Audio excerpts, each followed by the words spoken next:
Happy Casual Friday again, and welcome back to another not mainstream movie review. Now, I know the last few movies have been oldies but goodies, but we've got another one this week. I promise some more modern movies are coming soon, but as I say, a good movie, no matter how old it is a good movie. Now, let's play chess with death in this episode. Welcome to The Seventh Seal. Vem är du? Jag är döden. Kommer du för att hämta mig? Jag har redan länge gått vid din sida.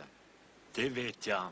The Seventh Seal, written and directed by the famous Ingmar Bergman of Sweden, came out in 1957 and follows a medieval knight coming back from the Crusades during the Black Death, who ends up facing death, literally, in his supposed last moments.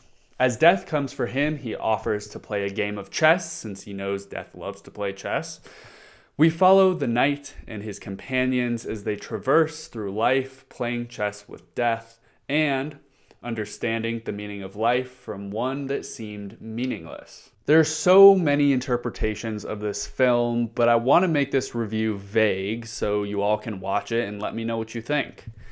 Beside the existential meaning of life that comes out of this film, I do want to touch on the things that made this film enjoyable for me.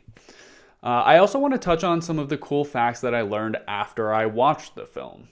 One of the main things that stood out to me in the film was the depth and personalities of the characters. To illustrate this point, I want to touch on Joff, played by Niels Pope.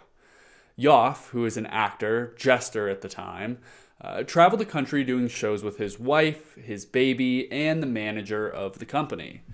I was drawn in by Joff from the beginning, when he wakes up and flips his way out of the carriage, showing his memorable and beautiful smile and attitude to the camera.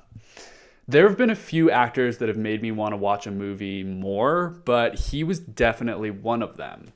As we follow Joff and the company, they end up meeting the knight who is playing chess with death and his squire.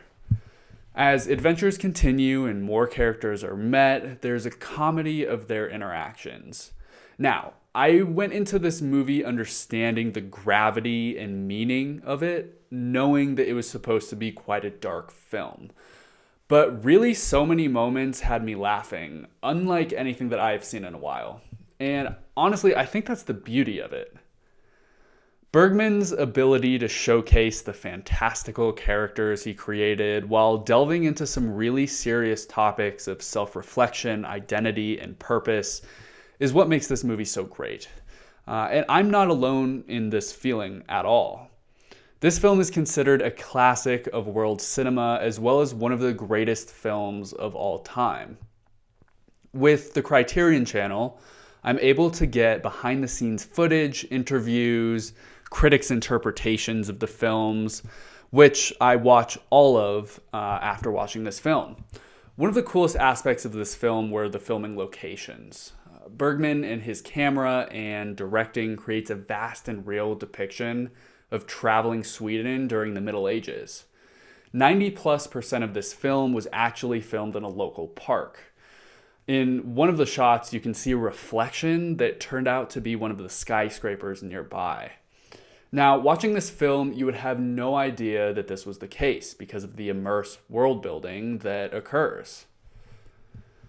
This film had so much influence on the world that movies, TV shows, songs, albums, and operas parodied the plot. But where did Bergman come up with this ingenious idea and story? Bergman had been looking at medieval paintings when he saw one of death playing chess with a knight. He then wrote a play called Painting on Wood, which led to the film adaptation and the masterpiece that is known today. The Seventh Seal is available to stream on Max and the Criterion Channel, as well as available to rent on Prime Video. Let me know what you think of this one. I really enjoyed it, as well as the meaning behind it all. I look forward to a more modern movie next week on Not Mainstream. Put it down below in the comments what you thought of this movie, and I'm excited to respond. See you next week. This has been Zach.